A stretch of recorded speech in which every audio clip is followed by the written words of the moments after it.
Romance scams. The victims are most often our own aging parents, widows and widowers living alone, vulnerable emotionally and easily confused by scammers. But the romance scam we're focusing on tonight has an incredible twist. Somebody was using our own Frank Billingsley's pictures to trick a woman living in Central Texas, promising companionship and wealth. Of course, it wasn't Frank, and the victim lost her life savings.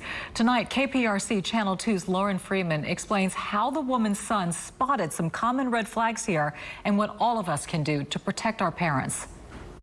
She thought it was a love that would never end. I believe that I found my soulmate. A 55-year-old grandmother and divorcee, Jean met a man named David Gold on an online dating site. She believed her prayers of finding true love had been answered. I finally found my other half that's really going to treat me for who I am, who's going to love me. She dreamed of a future with David and his young son, Richard, which included the promise of luxury homes and millions of dollars. He got paid for his job with over $4 million, and he wanted to put in my account just in case something happened to him, that me and Richard, his son, would be taken care of. The truth is, David Gold is a fraud. He doesn't even exist. Neither does his son, Richard.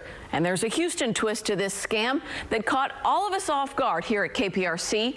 The man claiming to be David Gold is actually a scammer using our Frank Billingsley's photos to create a fake online identity. I get this email from this woman asking if I've been talking to her online, weirdly, on my anniversary, on 12/12 last year.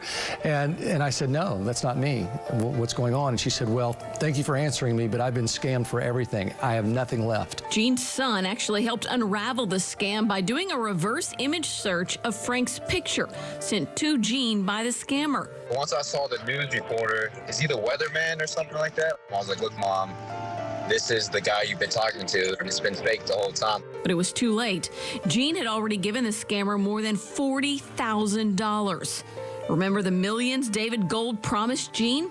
Well, in order to get that money, Jean was told she had to pay thousands of dollars in service fees. Next thing I know, I got a nasty email from a bank manager from Citibank saying that David can only pay $10,000, but we owe $40,000.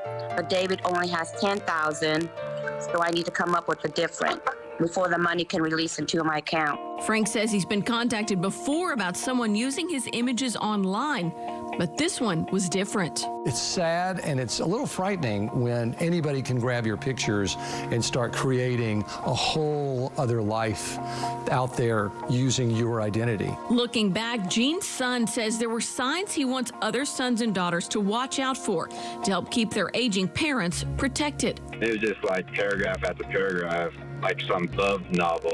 The grammar was like way off. It just seemed too fake. Everything she would do was just constantly glued to her phone. It was always an excuse. I was like, Mom, why don't you just call? Jean is sharing her story to make sure others don't fall victim to the same type of scam. They don't care about you. All they want is money. So don't do it. The FBI warns these types of romance scams are becoming more popular by the day. In 2018, Texas ranked #2 in the number of victims who reported internet crime complaints. If you're the victim of a romance scam or know someone who is, report it to the FBI. We've shared the link to the complaint form on the homepage of click2houston.com. Lauren Freeman, KPRC, Channel 2 News.